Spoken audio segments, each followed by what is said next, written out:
Welcome to the Let's Eat Grandma Career Warrior Podcast.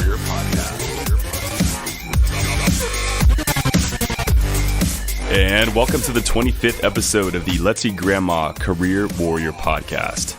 Today we are going to change your life. Let me ask you this. How long does it take for you to send out messages?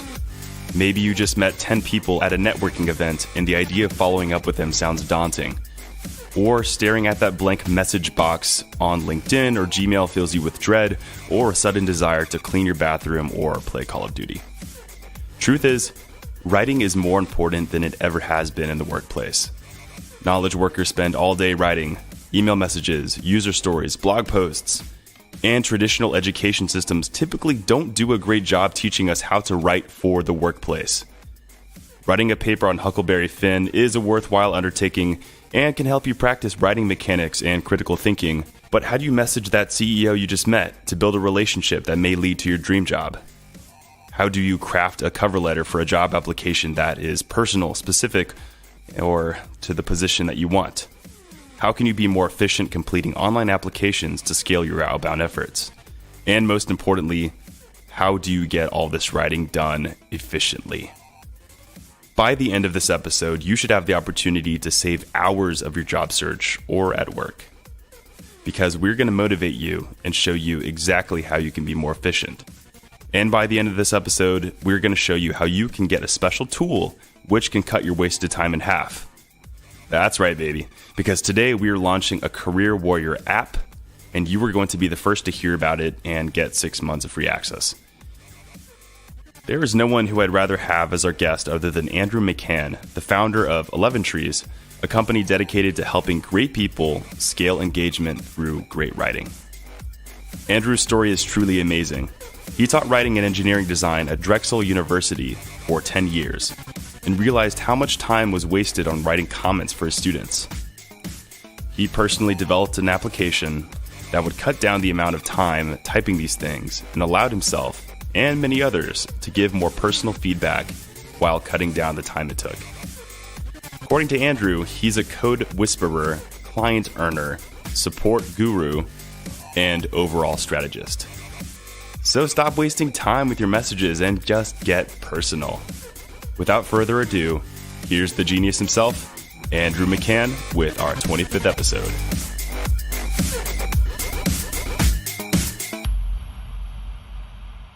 All right, Andrew, how are you doing today? Well, a lot better after that intro. There's nothing like being called a genius and being quoted back at yourself is, I guess, at one point saying I was a support guru. Yeah. Yeah, this is doing wonders for my ego and energy level. So it's wonderful to be here. Thank you, Chris. That's very good. And so I just wanted to kind of launch into it. I want to ask about you and how you arrived at your current situation. Do you, first of all, have any exciting, funny, or awkward stories from your Drexel or GE life? Yeah. Hiring and the whole career thing has been a fascination for me since really getting out into the workforce. And I went to Drexel as a student, which has a very strong internship co-op program. So I had real jobs, part of the way through college. I worked in a steel mill. I worked in a TV manufacturing. I worked at a big tech company. And I guess pretty quickly, I got that engineer brain that hates inefficiencies and doesn't really like ambiguities so much. It likes clear, organized, efficient processes. And then when I saw hiring and realized how insane it was, even at a entry level, it's always been a fascination for me. I've always paid a lot of attention to it. So one story I was thinking about knowing I was coming here was an interview I had at the big tech company I worked at in college, where an engineer asked me to do a logic problem, an electrical engineering problem in the interview, which even at the time I remember being kind of insulted by. I don't even know why. It seems like a fair thing to do. Was it like a simple question, or what was ridiculous? Well, it was like do an exam in the interview. Okay. And I guess part of me was, this is just a co-op job. Geez, what do you need, a genius? I'm probably going to be making photocopies, right, or what have you. But the problem also, I don't remember the details of it. And I guess part of the reason I was insulted is I couldn't do it, right? So that never helps, right? When you're looking at this thing and the person's expecting you to do it. Right. I couldn't do it, and I felt, this is a bit insulting. It's a bit embarrassing. And at the end of my struggling to do this problem, the guy actually asked me, really in a very heartfelt way, are you in the right interview? Maybe you should be down the hall in the marketing interview, and not in the engineering interview, right? Which I did. It was kind of him to put it that way, but that was kind of double down on the insulting part. The joke is on both of us. I got the job, right? So whatever this interviewing theory strategy this person had ended up not playing into it too much, right? And which is funny to me. I mean, it was a small version of what engineers go through now in whiteboarding interviews, which I kind of am fascinated reading on Quora, all the stories and other places, all the stories of people interviewing at Google and Apple, and going through this ordeal of algorithm problems, and it's all kind of BS. It doesn't help predict your success as an engineer, right? Just having some problem jumped on you is not really a very good predictor of success. People study for these things at Google and Amazon, other places. There are books written on how to get through the engineer interview. So the whole thing is a bit of a goat rodeo, jumping through hoops kind of BS thing. And so, yeah, that was a story I was thinking about. And I worked there for 6 months. And also, the other ironic thing about that whole experience, given that I'm such a software guy and love computers and did as a kid, I hated the job, and it turned me off tech for 15 years. So maybe not being able to do that problem, I should have turned down the job instead of them hiring me and then taking the job, right? That should have been the takeaway. So It just illustrates to me the inefficiencies and the kind of randomness to this whole hiring career thing. Yeah, and it's funny because I think it was our 14th episode, we asked everyone in the room, it's like, what's your interview horror story? And it just blows my mind how many times that things can go wrong in the interview, because people may not have like that, general awareness of like what works, what doesn't work. And I've heard things about people being just totally insulted in different ways. And I told you my one story where the interviewer was just like, that he just blatantly told me my answer sucked. And I was like, I am, this is not doing wonders for my confidence right now. So I just like tanked the rest of the interview. So anyway, I did kind of want to ask you about your current company, which is 11trees. Just blows my mind. I kind of want to hear your background story. What gave you the idea in the very beginning? Sure. Well, I would frame 11trees. It came out of a side project, and there was an article in the New Yorker a couple of years ago about Silicon Valley and San Francisco, and one thing really stuck with me, culture-wise, that everybody, I'm paraphrasing here from this article, everybody in San Francisco has at least 4 business cards. They've got their day job, their own startup, their friend's startup they've invested in or on the board of, and something else. I forget what the 4th thing was, right? Mm-hmm. Just this kind of openness and friendliness to people having side hustles. Particularly in tech, is it a negative that you're doing something on the side because you're so passionate, or you want to learn new technologies, or you just have this thing in your head you want to get out in the world? In Silicon Valley, at least, this article, and in my experience too, and Austin is like this as well. It's a positive, right? It's not a old school corporate America. You're dedicated to this company, and you will be here for life until we fire you. When we run out of work or need to cut costs, but you'll be here for life, and therefore you have to dedicate yourself to the company, and anything you do would be a conflict of interest, right? That's kind of the old school corporate mentality. So 11trees has been a side project for quite a while, just coming out of as you started out saying, my frustrations with the inefficiencies involved in giving great feedback to students, which we all know is important. One of my favorite little taglines is feedback is a teacher's superpower. It's the one thing that we have as teachers. I want to get T-shirts made at some point. I think it would be a good thing to get out in the world in a bigger way. But the data, all the research shows that most of a student's success is defined by things that you cannot control as a teacher. Their socioeconomic background, their life. Do they have a young kid? Do they have problems at work? Do they have enough money to go to school? All these things that you can't control. The things that you can control, feedback. Engagement with the student at a personal level is the most compelling and powerful tactic you've got as a teacher. So I knew it was important. I wanted to do it well, and I just started building tools off of Microsoft Word to try to, like a lot of teachers had done. And then it just grew over time. I put up a website in 2008, and somebody bought it 2 days later. No SEO. I didn't know what the hell I was doing. It just somebody bought this little thing I built.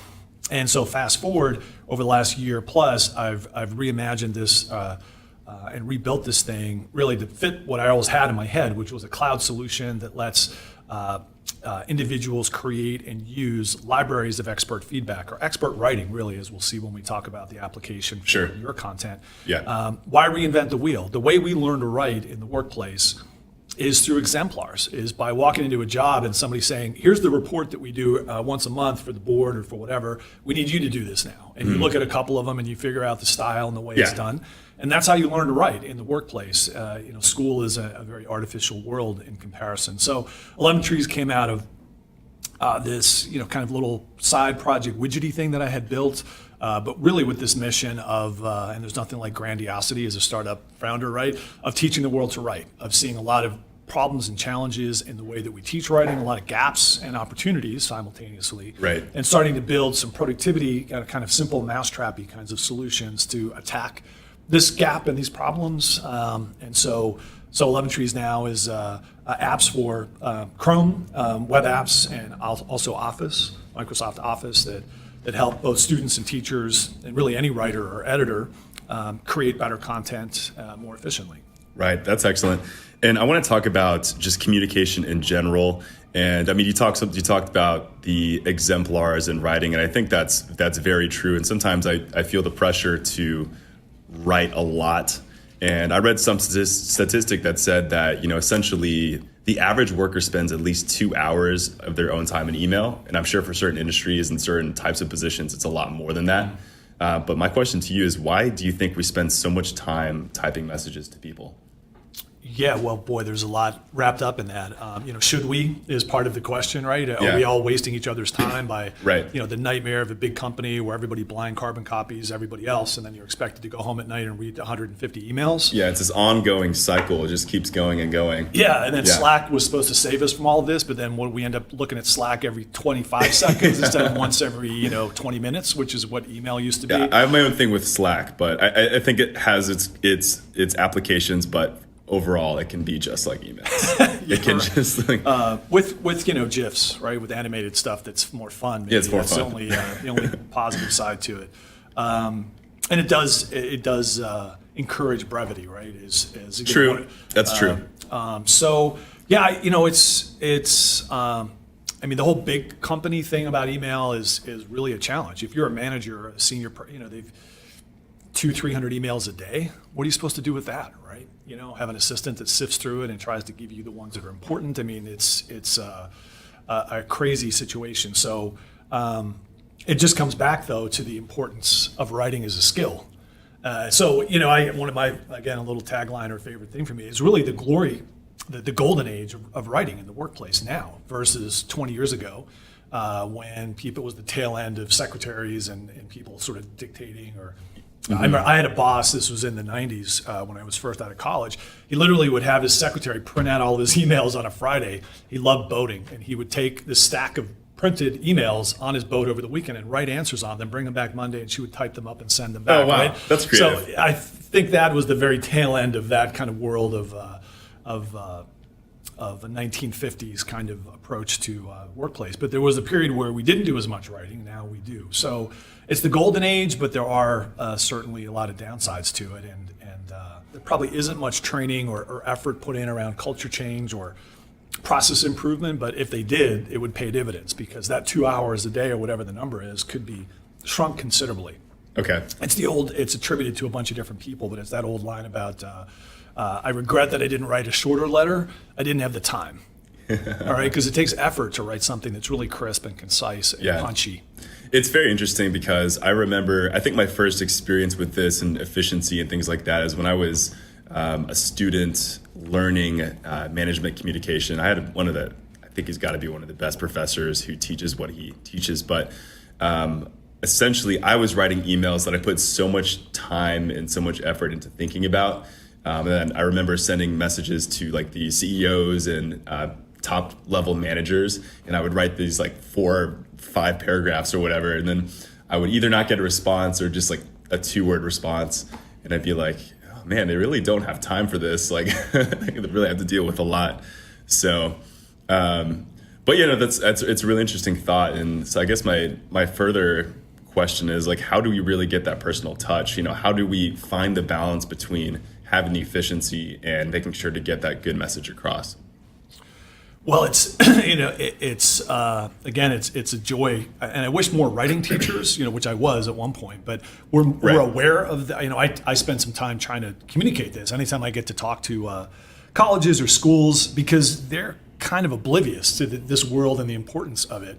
One of my favorite lines is that knowledge workers write more in a day than college students do in an entire academic term. Software is built. That's mind blowing. Wow. Software is built with the language of literature. Mm-hmm. We write user stories. We create personas. We write out epics and themes to describe what it is we want to build. Right. A literature teacher in high school would do backflips if they knew that, right? I wish more people did. So come back to your question of how do we get better at this? You write a lot, with feedback, right? And with some kind of an improvement cycle, not just blowing out more content. So the more you do it, the better off you get at it. If you've got good, if you have good leaders who are good writers, like you write them a 4-page email and you get back this crisp 1-sentence response, right? You learn pretty quickly. Like, this is not the way things are done here in this culture. Yeah. Or some cultures are, I love the Amazon story. I'm not sure if it's still true, but they start every big meeting, which is, the 2 pizza rule, right? So it's only 6 people at most. Right. With 10 minutes of reading. So to have a meeting about something, I'm sure it's not every meeting, but if there's a decision to be made or something to be considered that's complicated, whoever's bringing that issue to the table writes up a multi-page treatment, like a term paper, right? We would call it in college, explaining the different angles, sharing the evidence, and they share it out to everybody who's going to be in that meeting. They're not responsible for reading it before they get there, because that would just be more work.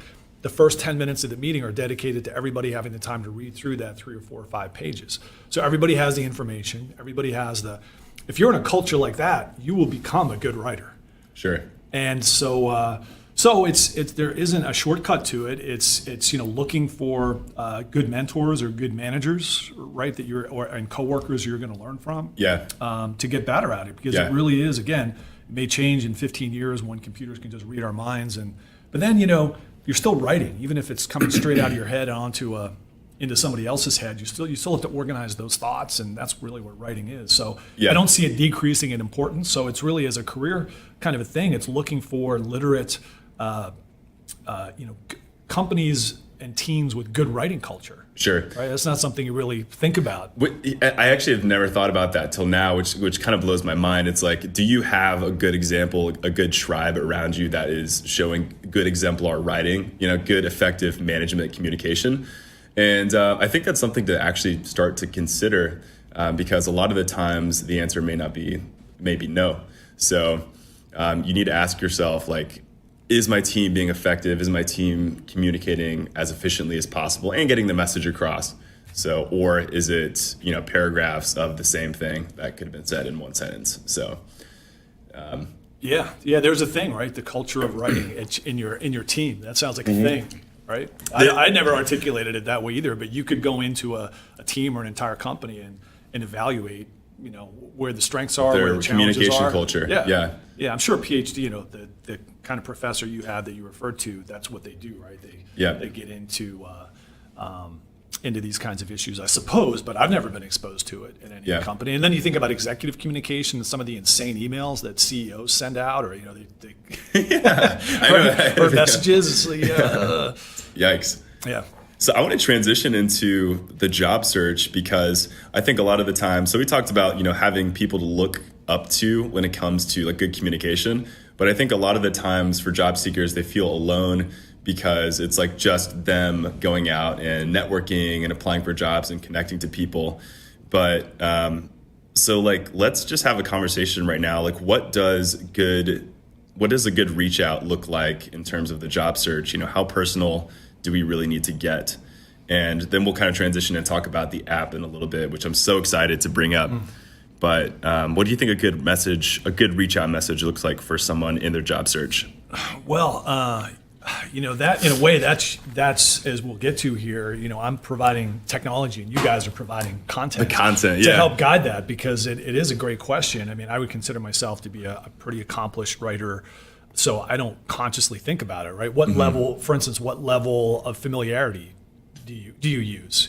You yo, Bob, what's up? How was your weekend? Do you send that to a cold email Yes. to a CEO? I messaged somebody without getting too, and this actually didn't work. I thought for sure it would. This person's kind of senior leader, I think, CEO of a company I was trying to do some biz dev with. And I read a blog post of theirs where they referenced the movie Fletch. I'm going to date myself here, but it's a little bit of a cult classic, if you get a chance to see it. And they talked about Fletch in this. So in my message to them, I think my opening line was, I never thought I'd be able to use my encyclopedic knowledge of Fletch as a way to, reach out and partner with somebody. That didn't work, actually. And probably because it never got read is the most likely reason. Sure. But, was it overly familiar? Was that a bit of a gamble, right? As opposed to leading with more of the value proposition that I would be sharing with this, as opposed to some joker who spends his days watching Fletch. I know what you mean. So what's the rapport aspect? It's trying to build that too. And I think what you touched upon just right within the first sentence is like, there is no one size fits all reach out message. There is no, like, you shouldn't be talking to, that CEO who you don't know very well versus this person who you, had 2 beers with and the conversation flowed really well. It's like, it's going to look different. So I think people not getting lazy in their reach out communications, especially, after networking events, is really important to consider as well. Yeah, and I think, just talking through this, like a lot of things, the more you know about this and the more you see, the more complex it becomes. So you could be coming into this as, fresh college, you're in college and you're trying to get internships, or you're just out of college. And this looks kind of straightforward. You read a couple of blogs about how to write an opening. But the more you listen to people like you and I talk about it, right? And these different levels of familiarity and different strategies and how you might approach people, it starts to become kind of overwhelming. And then that's how you get to writer's block. And what I love about what you guys do is you're going to help people provide exemplars to them so that they can take away some of the decision making around, it's the old Obama it's like thing. The anxiety, Yeah, it's the Obama thing about, I just had to wear the same suit every day, or Steve Jobs. That way I don't have to think about it. Yeah. Steve Jobs had the same card delivered every 6 months, a brand new one. So he didn't have to worry, didn't have to get oil changes, right? That was the thing. Simplify your life, right? And so what you guys are doing by providing great content, exemplars of all different sorts of communication to users, to our users, is going to help break that down a little bit and simplify it. And then after a while, I think of what we're doing as a bit of a training wheel kind of thing on a bike, right? After a while, you get up to, you don't need it anymore. You don't need the crutch because you've learned it. And that would be mission accomplished, I think, for us. Sure. Education, first of all, I think that's great. So let's launch into this app, which I am ecstatic to talk about. I mentioned this in the intro, but we have a really amazing tool that you guys can start using now, actually, which is absolutely incredible. But it's our Career Warrior app, which is essentially going to make it a lot easier to reach out to people and communicate effectively in your job search. But first of all, Andrew, can we talk about what are the different ways that this tool can be used? Who should be really using this? Yeah, so a little context and background. So Chris, you and I met at Capital Factory in Austin, all right? So which is exactly the job of Capital Factory, is to bring together people and spark creation and of both capital and ideas and solutions. So 2 startups here in Austin, and partnering up to bring this experiment to the world. Because I think that's, I'm very proud to say, we're just trying this and we'll get feedback from users. Certainly the app, the technology that I built is tried and true. It's got over, 400,000, bits of content have been created in it over the last 6 months. Yeah, it's incredible. What I built is an app called Annotate Pro, and it's an app for Microsoft Word, and it's an app for Chrome. So it sits inside of the tools that you're going to use to create content, Microsoft Word and Gmail and LinkedIn and Facebook and Instagram and anywhere else.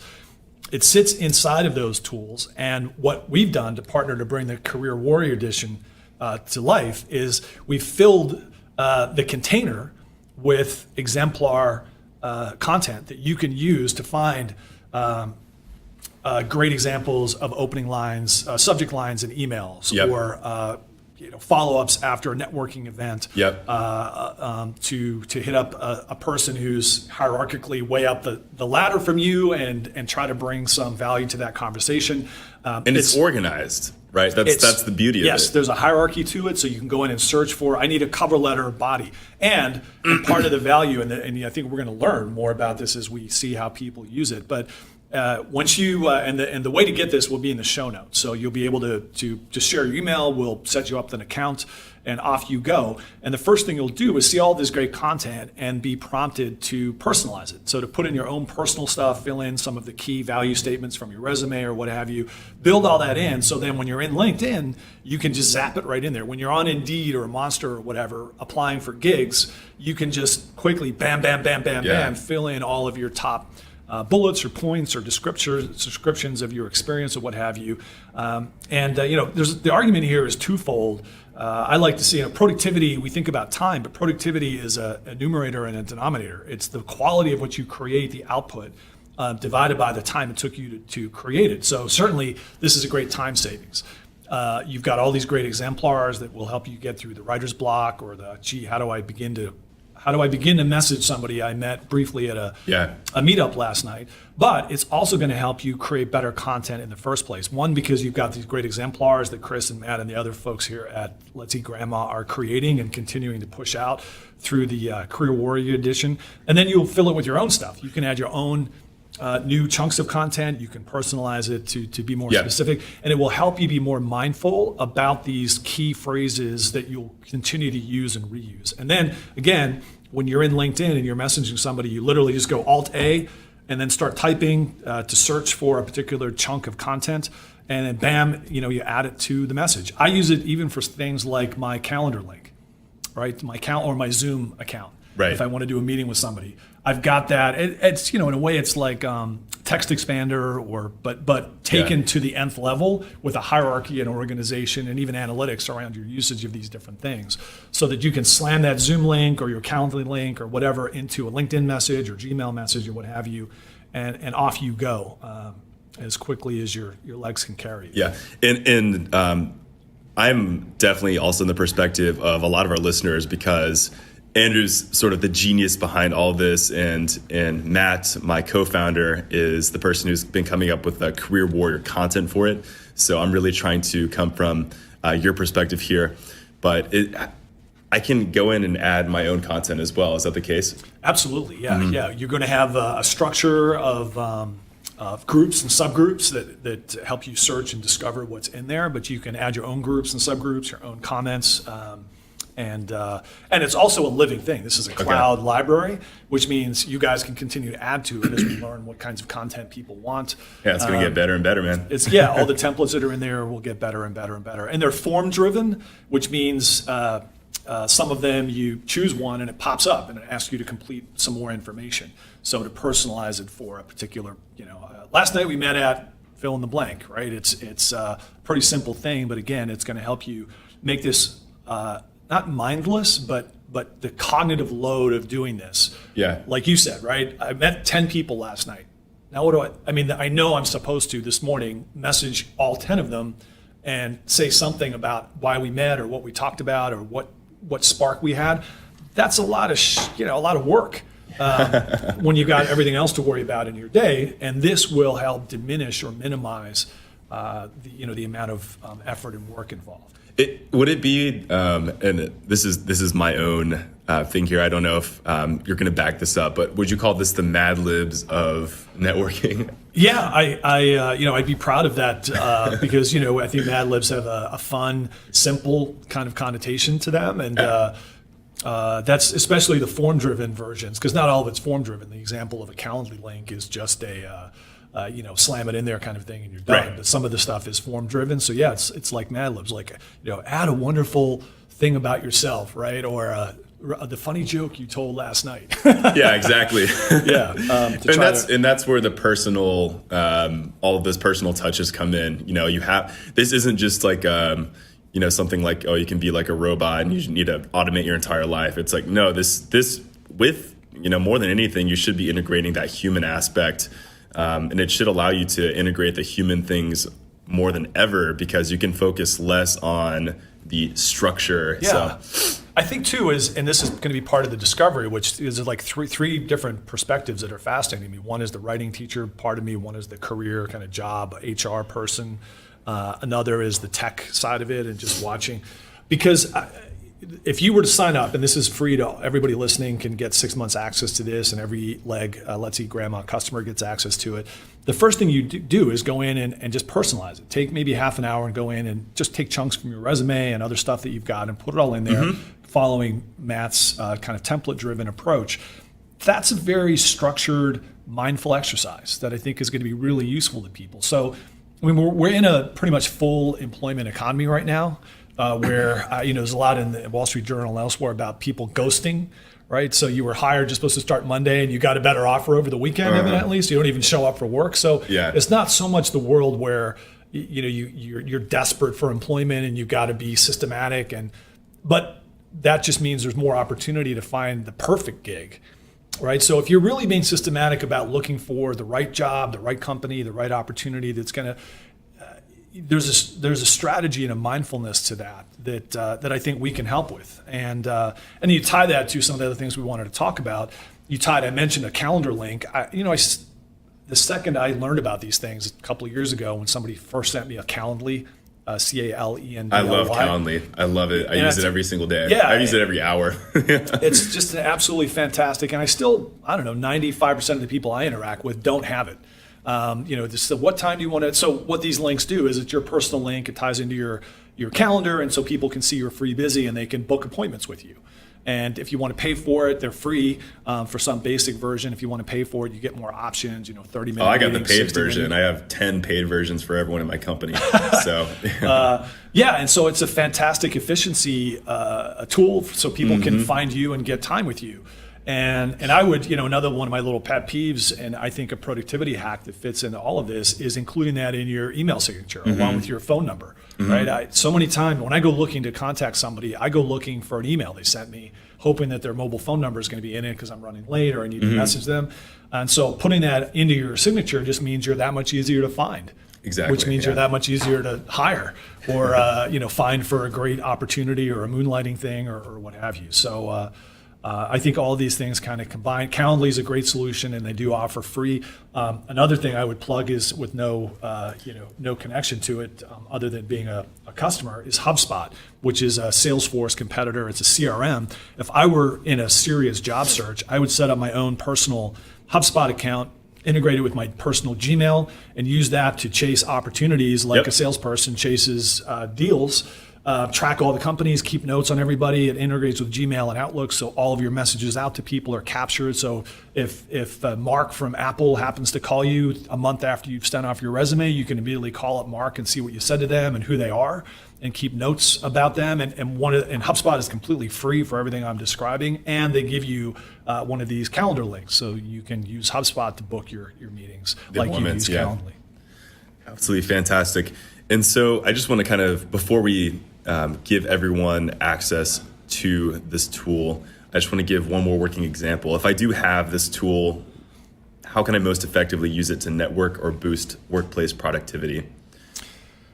So the networking piece. It's like logistics, like what do I do as soon as I get the tool? What do I do next? Yeah, you mean the actual mechanics of using it? Yeah. Okay, so there is a group. So this is we use the terminology of library. So a library of these templates. It's just a template-driven kind of a thing.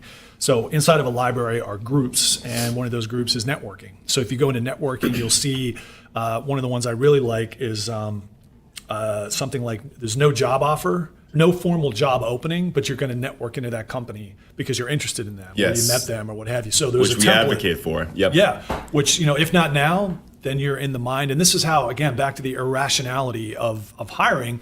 If you made an impression on somebody at a meetup, you follow up with a message, which the Career Warrior Edition would help you structure. You go in and find that, or you just cold reach out to them, right? Which again is another option inside of this group. Maybe not now, but you stick in somebody's memory, and 6 months later, they're like, wait a minute, did I meet somebody that had some weird combination of interests and skills that you happen to be that person? And they reach out to you, and that leads to a gig. So mechanically, you would be in LinkedIn, and you would click on the little A, which is for Annotate, which is the app, and in it would be the Career Warrior Edition library loaded. It works like an extension, like it's already in that window. and then you're on LinkedIn, and it's super simple. Yeah, you click on it. Another, actually, a good tech tool that everybody should be using is Grammarly. So Grammarly is a Chrome extension that fixes your grammar and writing as you're trying to compose these things, and they work together quite well. So yeah, you click on the A, you go down to networking, you choose cold message or cold opener or whatever the kind of scenario is. And it'll pop up the form, the Mad Libs for networking. Yeah. You fill in some information. You've personalized it, so it's got some of your stuff in it already. You hit enter, and that whole chunk of text gets inserted into the LinkedIn message you're about to send to somebody. Yeah, it blows my mind. I've seen this tool at work. I've used it myself, and it makes things so much easier and will save you so much time. And like was said in the middle of the podcast, I think what it really does is it eliminates a lot of that anxiety, a lot of that called writer's block, a lot of that anxiety that comes with the initial stages of reaching out. And so I think what it should do is motivate you to actually, it's the day after the event, I'm actually going to start pushing out these messages. So I think if anything, this tool is going to really motivate people to do the right thing and follow up. Yeah, and your workplace, your question had two parts to it about work. The second one was workplace efficiency, right? And I got a wonderful note, cold email, cold LinkedIn message, however you describe that, from somebody about a month ago. And it was so particular and well written. So part of and it was basically a biz dev, somebody reaching out to me. So when I replied to the person, I said, do you have some kind of engine that does this for you inside of LinkedIn? Because obviously I'm interested in this sort of technology. Or do you just kind of manually copy paste or write it each time you send it out to somebody? It turned out this person had been targeting Austin entrepreneurs and had just linked in, done the search. And I could see feel the chuckling through his response in LinkedIn. He said, no, I just copy paste or write it out each time. And I'm thinking, cha-ching, you could be using my app to put those messages into a template and then slam it out to 100 people that you reach out to on LinkedIn. So the workplace efficiency with an account that you're going to get for free through the Career Warrior Edition. One of the things I use it for is all the white papers, all the videos, all the support documents that I am constantly sending out to people to support my company. I have groups and content or a different library that captures all that stuff. So there is a play here for, even outside of networking and resumes and cover letters, just a great efficiency tool to help you create content more quickly. And that's another area we're really interested in. This is 11trees meeting is very interested in learning about because we're heading pretty full steam into a solution that's optimized for inside sales, marketing, customer support type people to be able to use these libraries of templates and share them inside of a team across. Yeah, the applications are unlimited. Yeah, across Seriously. LinkedIn and all the different places we're communicating, Seriously. not just inside the CRM. So little, side plug there for the workplace efficiency angle. But one of the cool things is, as an individual with the Career Warrior Edition, you can use it. Career Warrior Edition is a library inside of Annotate Pro. You can add your own libraries and create your own content. Sure.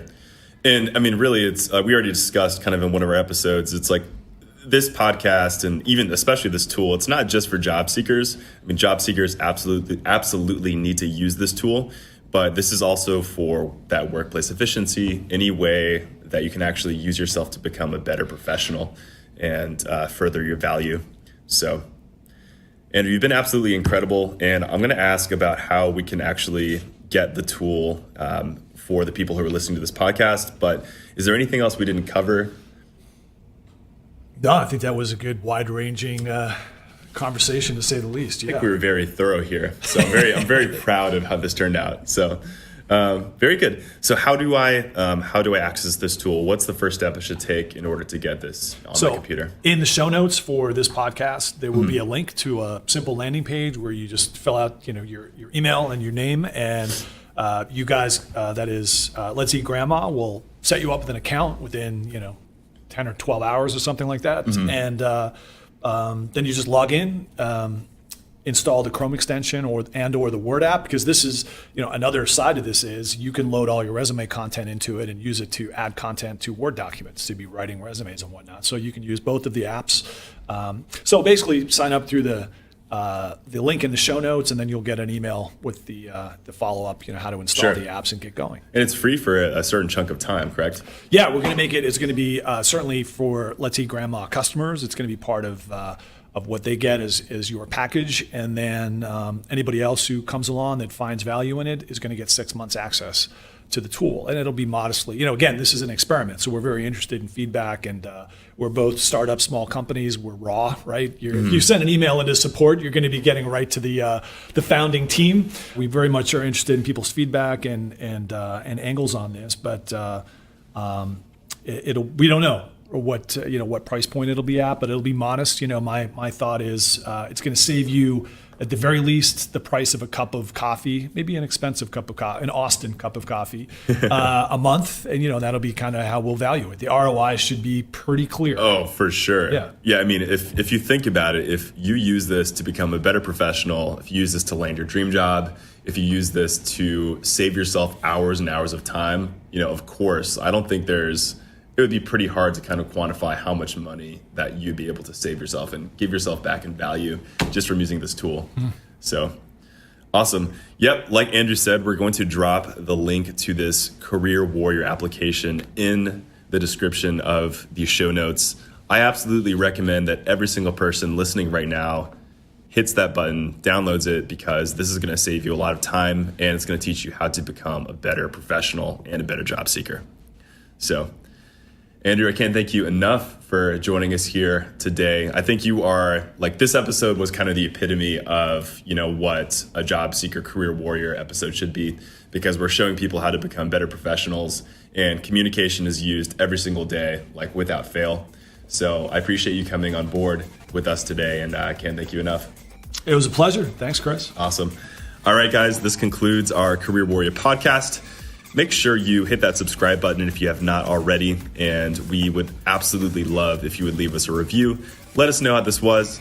Let us know if you have any ideas for future episodes coming up, and we always love to hear those types of things from our listeners. All right, this concludes it, and please enjoy the rest of your day. And for more on your job search, make sure to check out letseatgrandma.com. That's where you can find our blog, where we post the podcast show notes and so many more articles that will help you in your job search. You can also check out our resume services if you are interested in getting your resume professionally reworked. And please make sure to show us some love by jumping onto iTunes and leaving us a rating. The support from my fellow warriors will show the world how great this podcast is and help other people in their job search. Pay it forward. Thanks, guys, for being true warriors, and thank you for tuning in. I'll see you next week.